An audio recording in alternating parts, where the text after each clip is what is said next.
सोचिए, रात का सन्नाटा, तेज बारिश और एक सुनसान हाईवे। आज हम एक ऐसी घटना की तह तक जाने वाले हैं जिसने साल 2018 में कई लोगों की रातों की नींद उड़ा दी थी। इसे NH-27 की वो बस जो कभी मंजिल तक नहीं पहुंची के नाम से जाना जाता है। तो चलिए, बिना किसी देरी के उस खौफनाक रात के एक एक पल को डिकोड करते हैं। अब इस पूरी कहानी के बीचों बीच एक ऐसा सवाल है जो किसी के भी दिमाग को चकरा सकता है। मतलब जरा तर्क लगाइए, रात के घने अंधेरे में कोई भी इंसान एक तेज रफ्तार बस में कैसे चढ़ सकता है, वो भी तब जब बस रास्ते में एक सेकंड के लिए भी रुकी ही ना हो। बिल्कुल नामुमकिन सा लगता है ना। बस यही वो सवाल है जो इस पूरे रहस्य की नींव रखता है। किसी भी घटना को समझने के लिए जमीन पर उतरना जरूरी है। बात है साल 2018 की। रात के करीब 1:15 बज रहे थे। बिहार और उत्तर प्रदेश का बॉर्डर यानी NH-27, मूसलाधार बारिश हो रही थी और सड़क एकदम सुनसान थी।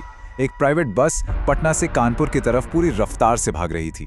दिखने में ये एक बहुत ही आम सी रात लग रही थी, कम से कम तब तक तो। बस के अंदर का माहौल समझना बहुत जरूरी है।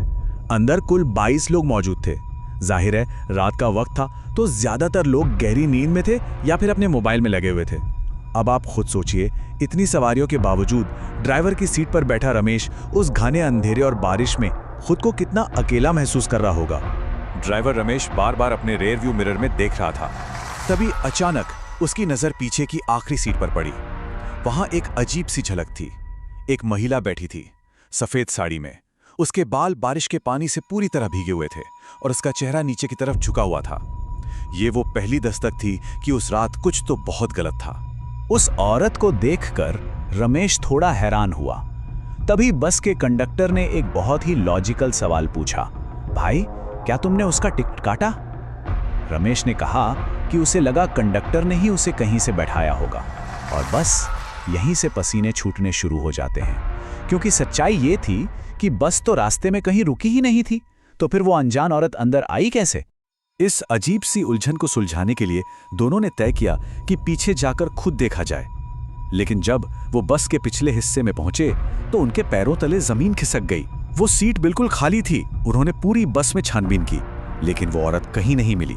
एक पल को लगा कि शायद ये बस रात में लगातार गाड़ी चलाने की थकान और नींद का कोई दृष्टिभ्रम था। लेकिन तभी कुछ ऐसा हुआ जिसे विज्ञान भी नहीं समझा सकता। बस के अंदर एक बहुत पुराना स्पीकर लगा था जो महीनों से खराब था। उसी स्पीकर से अचानक एक खरखराती हुई लेकिन बिल्कुल साफ आवाज आई, बस रोक दो। हैरानी की बात तो यह है कि उस स्पीकर में बिजली का कोई कनेक्शन तक नहीं था। उस एक आवाज ने सन्नाटे से भरी उस बस में दहशत फैला दी। उस खौफनाक आवाज के करीब 20 मिनट बाद डरे सहमे बस स्टाफ ने किसी तरह हिम्मत जुटाकर बस को सड़क किनारे एक सुनसान ढाबे पर रोक दिया। इसका नाम था महालक्ष्मी ढाबा। ये बस एक कोशिश थी उस घुटन और डर से थोड़ी देर के लिए बाहर निकलने की, ताकि दिमाग को थोड़ा शांत किया जा सके। उस वक्त ढाबे पे सिर्फ एक बूढ़ा आदमी बैठा था और जैसे ही उसने बदहवास से ड्राइवर और कंडक्टर को देखा, उसका पहला ही सवाल रोंगटे खड़े कर देने वाला था। उसने पूछा, तुम लोग उस औरत को अपने साथ लेकर आए हो क्या? मतलब बस के अंदर जो कुछ भी हुआ वो कोई वहम नहीं था? वो बूढ़ा इंसान पहले से ही इस खौफनाक खेल के बारे में कुछ जानता था। जब घबराए हुए ड्राइवर ने पूरी कहानी बताई तो उस बूढ़े आदमी ने एक ऐसा सच खोला जिसने इस रहस्य को और भी गहरा कर दिया। उसने बताया कि ठीक 3 साल पहले इसी सड़क पर एक बस खाई में गिर गई थी। उस भयंकर एक्सीडेंट में एक औरत और उसकी छोटी बच्ची की मौत हो गई थी।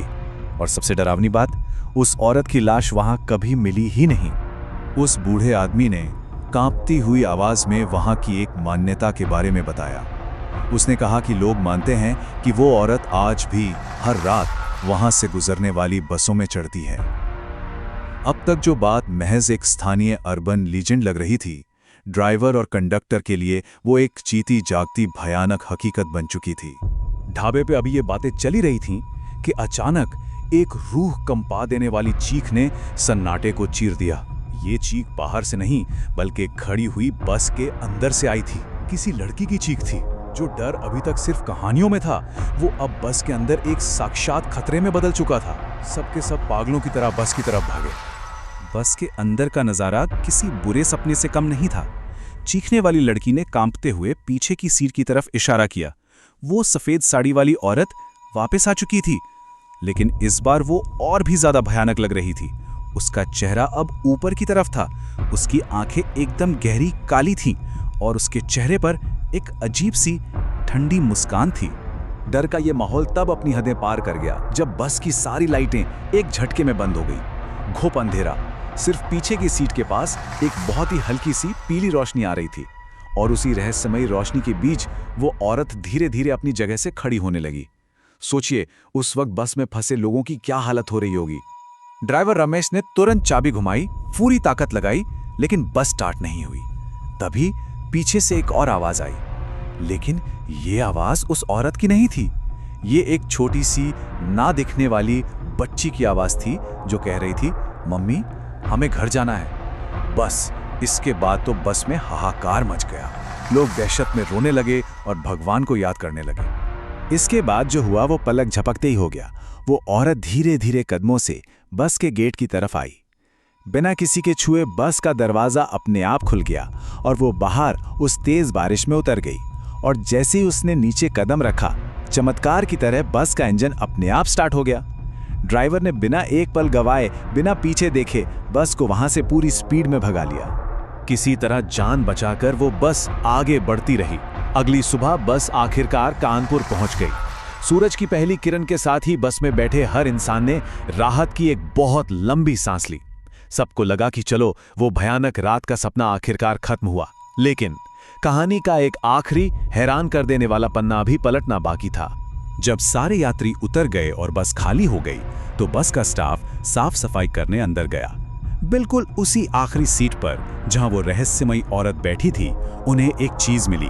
वहां एक पुराना पानी से भीगा हुआ बस का टिकट रखा था। ये कोई वहम नहीं था, ये एक ठोस सबूत था जो उस रात की अवास्तविक घटना को सीधा असलियत से जोड़ रहा था। लेकिन असली झटका तब लगा जब उन्होंने उस भीगे हुए टिकट को ध्यान से देखा। उनकी ये बस यात्रा साल 2018 की थी, लेकिन उस टिकट पर जो तारीख छपी थी वो थी 17 जुलाई 2015। जी हाँ, ये बिल्कुल वही तारीख थी जब ढाबे वाले के मुताबिक वो भयानक एक्सीडेंट हुआ था। और तो और उस टिकट का सीट नंबर भी बिल्कुल वही था। ये पूरी घटना हमें एक बहुत ही गहरे और अजीब से सवाल के साथ छोड़ जाती है। कुछ सफर तो अपनी मंजिल तक पहुंच जाते हैं, लेकिन उन मुसाफिरों का क्या जो रास्तों में ही कहीं भटक जाते हैं? NH-27 का ये रहस्य आज भी पूरी तरह अनसुलझा है। आज की इस कहानी में मेरे साथ बने रहने के लिए बहुत बहुत शुक्रिया। मिलते हैं बहुत जल्द एक नए रहस्य के साथ।